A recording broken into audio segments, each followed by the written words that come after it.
Cell phone నేనే కనిపెట్టా, సత్యనాథళ్లకు computer నేనే నేర్పించా, corona vaccine నేనే కనిపెట్టా, హైదరాబాదును ప్రపంచ పటంలో నేనే పెట్టా, తెలంగాణ ప్రజలకు వరి అన్నం తినడం నేర్పించా, హైవేలు వేయమని వాజ్పేయికి నేనే చెప్పా. ఇది బాబు గారు తనకు తానుగా ఇచ్చుకునే ఎలివేషన్లు. ఇక ఆయన పాదసేవలో తరించే ఎల్లో మీడియా ఎలివేషన్లు మరింత భయానకంగా మారుతున్నాయి.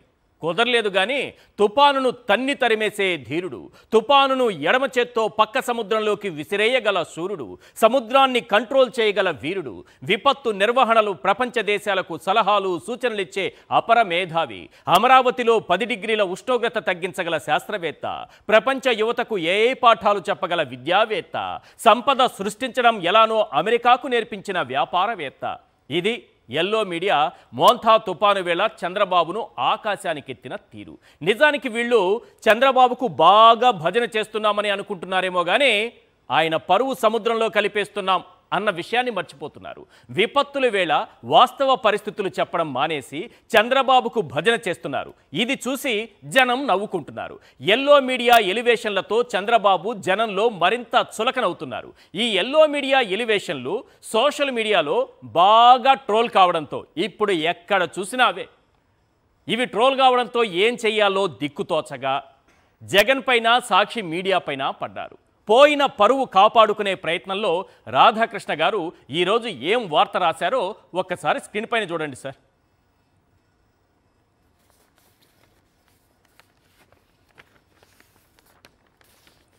రైట్, ఇది బాబు సృష్టించిన విపత్తు. గత 16 నెలల్లో రాష్ట్రానికి 16 తుఫాన్లు, ఒక్క రైతుకు నష్టపరిహారం ఇవ్వలేదు.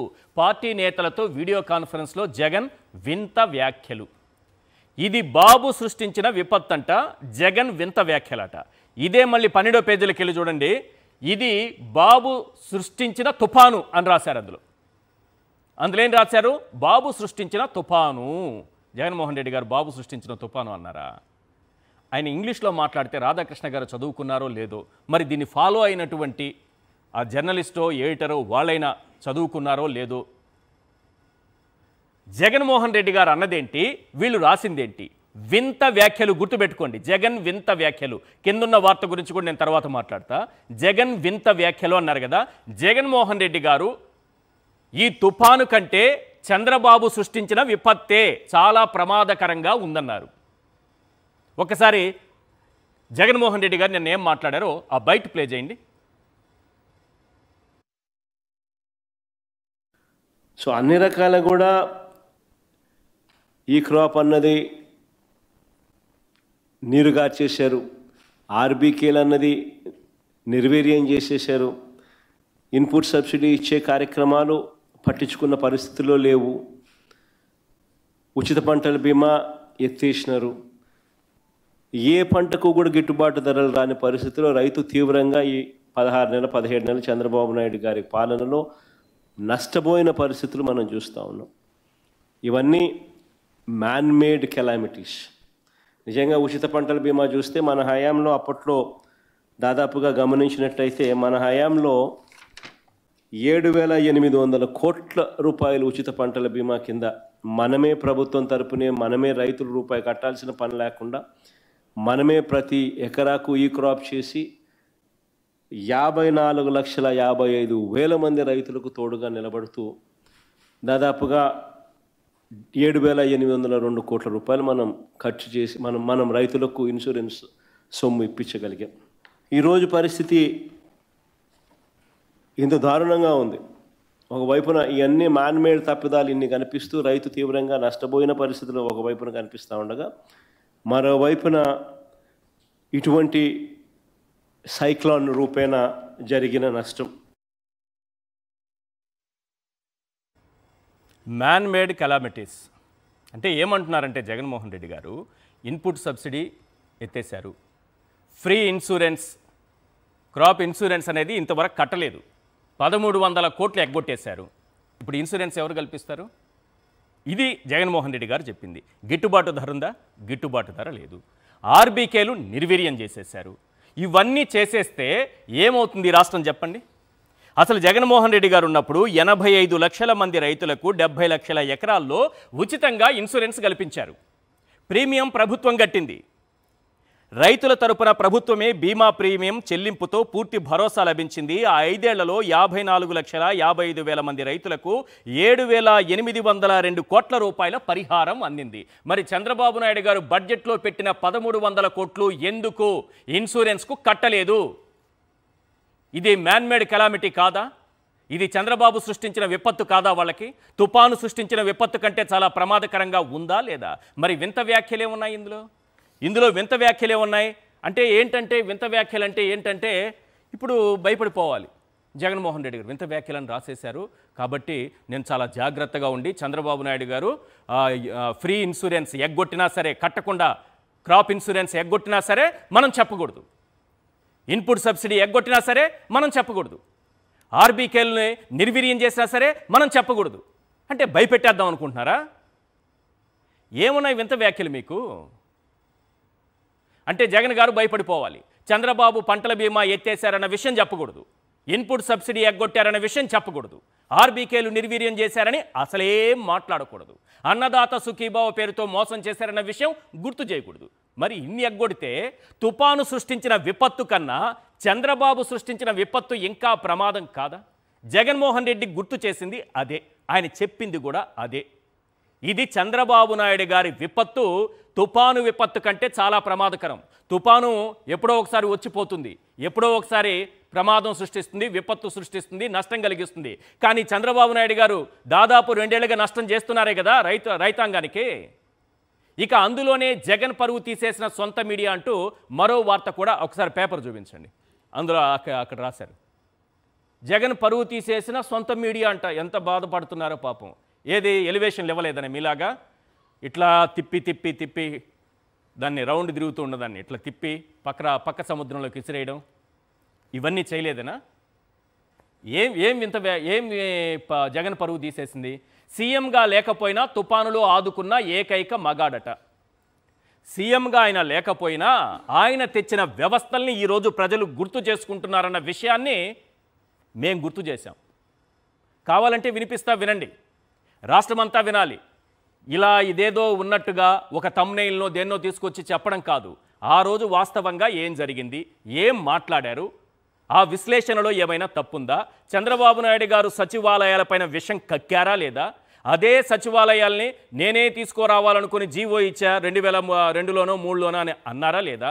ఈ సచివాలయాలు ఎందుకు రాజ్యాంగ విరుద్ధమని అన్నారా లేదా?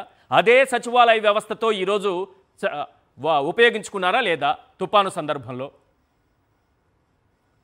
మరి ఇదే విషయాన్ని ఆ రోజు పాషా అనేటటువంటి అనలిస్ట్ చెబితే దానికి కూడా మన ఇష్టం వచ్చినట్టు, అంటే మనం ఆల్రెడీ ట్రోలింగ్కి గురైపోయాం కాబట్టి ఏదో ఒకటి తీసుకురావాలి. ధైర్యంగా వేస్తున్నామంటే మేము తప్పు చేయలేదని. ఒకసారి అది ప్లే చేయండి. జగన్మోహన్ రెడ్డి గారు ముఖ్యమంత్రిగా ఆయన తొలగిపోయి 16 నెలలు ఏమైంది సార్. అయినా కూడా ఈ రోజు కూడా జగన్మోహన్ రెడ్డి గారు లేకపోయినా ఈ తుఫానులో నిలబడ్డ మొగోడు జగన్మోహన్ రెడ్డి గారు. ఎట్లా చెప్తాను, ఇందాక మీరు చెప్పారు 3, నేను అయినా మళ్ళీ ఒకసారి చెప్తాను. సచివాలయాలు అంటే ఒక నాయకుడి దూరదృష్టి ఎలా ఉంటుందో ఒకసారి ఆలోచించండి. సచివాలయ వ్యవస్థ మీద ఆ రోజు ఇష్టారీతిన మాట్లాడింది చంద్రబాబు నాయుడు గారు. మీరు ఆ వీడియో ప్లే చేసి ఉంటారు, ఇందాక చేశారు. ఇష్టారీతిన మాట్లాడి ఈరోజు ఆ సచివాలయ వ్యవస్థ అన్నది ఈ తుఫాన్లో పనికొచ్చింది, ప్రజల ప్రాణాలు కాపాడింది. ప్రాణం అంటే ఏంటి? నెక్స్ట్ రేషన్ సార్, నాకు అర్థం కాదు, విజయవాడలో ఎట్లా పంపించారండి ఆ రోజు? ఆ రోజు డ్రోన్లకు కడుతున్నాము అదేదో పెట్టారు కదా, అదే వ్యవస్థ ఇది. రేషన్ డోర్ డెలివరీ వ్యవస్థ, దట్ ఈస్ కాల్డ్ వ్యవస్థ. అది జగన్మోహన్ రెడ్డి గారి వ్యవస్థ నిర్వీర్యం చేసి ఆ రోజు ఆయన చేసింది మళ్ళీ డోర్ డెలివరీ, ఈ రోజు మళ్ళీ చేయవలసిన డోర్ డెలివరీ. అదే మీకు ఆ వెహికల్స్ ఉండుంటే, ఆ వ్యవస్థ బ్రతికి ఉండుంటే ఈ రోజు తలుచుకుంటున్నారు. అంటే నాయకుడు లేడు 16 నెలల నుంచి ఆంధ్రప్రదేశ్లో. జగన్మోహన్ రెడ్డి అనే నాయకుడు లేడు, కానీ ఆ నాయకుడు తీసుకొచ్చిన పనులే, ఆయన చేసిన మంచే ఈరోజు ప్రజల్ని కాపాడుతుంది. మూడో విషయం సార్, వాలంటీర్లు. సార్ ఒక్కసారి అనుకుందాం వాలంటీర్లు ఈరోజు ఉండుంటే ప్రతి గల్లీకి every fraction of second information అనేది ఆ చంద్రబాబు నాయుడు గారు కూర్చున్నటువంటి ఆ కంప్యూటర్లోకి వచ్చేది. ఇందాక మీరు చూపించారు, అక్కడ మిల్క్ లేదు, పాలు లేవు, గుడ్లు. చిన్నపిల్లలు సార్, పాలంటే మీ ప్రజలు అనుకునే పాలు తాగడం ఏమవసరం అని చెప్పేసి చిన్నపిల్లలు, పసిబిడ్డలు ఆకలితో ఏడుస్తున్నారు. వాలంటరీ వ్యవస్థ ఉండుంటే సార్ ఇక్కడ పాలు లేవు, ఇమ్మీడియట్లీ మీరు అరేంజ్ చేయండి అని చెప్పగానే డోర్ డెలివరీ వెహికల్స్ వెళ్ళిపోయి ఇమ్మీడియట్గా తుఫాన్ వచ్చినా కూడా వెళ్ళిపోయి. మేము చూడలేదా సార్, కష్టకాలంలో చేరుకోలేని పరిస్థితుల్లో కూడా డోర్ డెలివరీ వెహికల్స్ అన్నవి వెళ్ళాయి. సచివాలయ వ్యవస్థ, డోర్ డెలివరీ వెహికల్స్, ఇక్కడ వాలంటీర్లు అందరూ ఒక చైన్ లాగా ఫామ్ అయ్యేవారు. ఇట్లాంటి క్లిష్ట పరిస్థితుల్లో ఈ విషయం చంద్రబాబు నాయుడు గారికి తెలుసు సార్. మీరు అనుకుంటున్నారు తెలియదని, ఆయన గుండెకి తెలుసు ఈ 3 వ్యవస్థలు రాష్ట్రాన్ని మార్చే వ్యవస్థలని. ఇది మా స్థాయి అంటే జగన్మోహన్ రెడ్డి గారు సచివాలయ వ్యవస్థను తీసుకొచ్చారు. 1,36,000 మంది ఉద్యోగులు నియమించారు. 15,000 సచివాలయాలు నిర్మించారు. ఈరోజు ఈ తుపాను విపత్తు వేళ ఆ సచివాలయ వ్యవస్థ మనకు ఎంతో బాగా ఉపయోగపడింది. ఈ ఘనత ఎవరిది? జగన్మోహన్ రెడ్డి గారిది కాదా? ఇలాంటి విపత్తుల వేళ మన దగ్గర ఉన్నటువంటి వాలంటీర్ వ్యవస్థ మనకు ఉపయోగపడలేదా? ఇదే విపత్తుల వేళ మన దగ్గర ఉన్నటువంటి డోర్ డెలివరీ వెహికల్స్ ప్రతి ఇంటికి నిత్యావసర సరుకులు సరఫరా చేయలేదా? మొన్న బుడమేరు పొంగితే మీ చేతగానితనానికి విజయవాడ మొత్తం మునిగిపోతే ఆ రోజు అందరికీ సరుకులు ఎలా పంపిణీ చేశారు సార్? జగన్మోహన్ రెడ్డి గారు తీసుకొచ్చినటువంటి డోర్ డెలివరీ వెహికల్స్ 9,260 వెహికల్స్, వాటి ద్వారానే కదా పంపిణీ చేశారు. మరి అదే విషయాన్ని చెబితే జగన్మోహన్ రెడ్డి ఇట్లా తుఫాన్ నుంచి కాపాడేశారు. మీలాంటి ఎలివేషన్స్, మీ స్థాయి వేరు, మీరిచ్చే ఎలివేషన్స్ మేము ఇవ్వలేము, మాకు చేత కాదు. ఉన్నది మాత్రం చెప్తాం. సచివాలయ వ్యవస్థ తెచ్చారు, వాలంటీర్ వ్యవస్థ జగన్మోహన్ రెడ్డి గారు తెచ్చారు, door delivery vehicles Jaganmohan Reddy గారే పెట్టారు. ఈరోజు సచివాలయ వ్యవస్థను ఉపయోగించుకోవాల్సిన అవసరం చంద్రబాబు నాయుడు గారికి ఏర్పడింది. ఆ వ్యవస్థ ఉండబట్టే కాస్త కూస్తో పనిచేసింది కాబట్టే ఈ మాత్రమైనా ప్రజలకు సాయం అందింది. ఈరోజు ప్రజలందరూ గుర్తు చేసుకుంటున్నారు ఇదే వాలంటీర్ వ్యవస్థ లేకపోతే డోర్ డెలివరీ వ్యవస్థ ఉంటే మనకు ఈ పరిస్థితి ఉండేది కాదని ప్రజలు గుర్తు చేసుకుంటున్నారు. ఆ విషయాన్ని గుర్తు చేశాం. మీ స్థాయి ఏంటో చెప్పనా సార్? ఒకసారి మీ స్థాయిని స్క్రీన్ పైన చూపిస్తా. ఎందుకంటే ఇది ప్రజలు నవ్వుకుంటున్నారు. ఇంత విపత్తు వేళ కూడా మీరు వాళ్ళకి హాస్యాన్ని సృష్టించగలటువంటి ధీరులు మీరు. ఒకసారి వీళ్ళు సృష్టించిన హాస్యం మోందా తుపాను కూడా నవ్వుకుంటూ పక్క రాష్ట్రానికి వెళ్ళిపోయింది. ఒకసారి చూపించండి. సరే సార్, మేము ఈ స్థాయిలో దిగజారి మేము చేయలేము, అలాంటి ఎలివేషన్స్ మా వల్ల కాదు.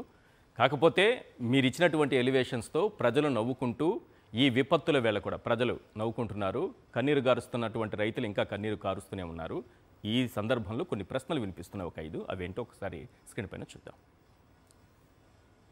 జగన్ తీసుకొచ్చిన 15,000 సచివాలయాలే ఈ సమయంలో బాబుకు దిక్కులా మారింది, నిజం కాదా? Question number 2. Door delivery volunteer వ్యవస్థను గొంతు నిలిమి చంపేసిన బాబును బాధితులు తిట్టుకుంటోంది, వాస్తవం కాదా? Question number 3. ఉచిత పంటల బీమా ఎగ్గొట్టి రైతుల జీవితాల్లో తుపానుకు మించిన విపత్తును చంద్రబాబు సృష్టించింది, నిజం కాదా? Question number 4. నెక్స్ట్. బాబు తుపానును తన్ని తరిమేసే మొనగాడని భజన చేసిన 15 లక్షల ఎకరాల్లో పంట నష్టం జరిగిందన్నది వాస్తవం కాదా? Question number 5. ఎల్లో మీడియా ఎంతలా ఎలివేషన్లు ఇచ్చినా మోందా తుపాను బాబు చేతగానితనాన్ని బయట పెట్టింది, నిజం కాదా?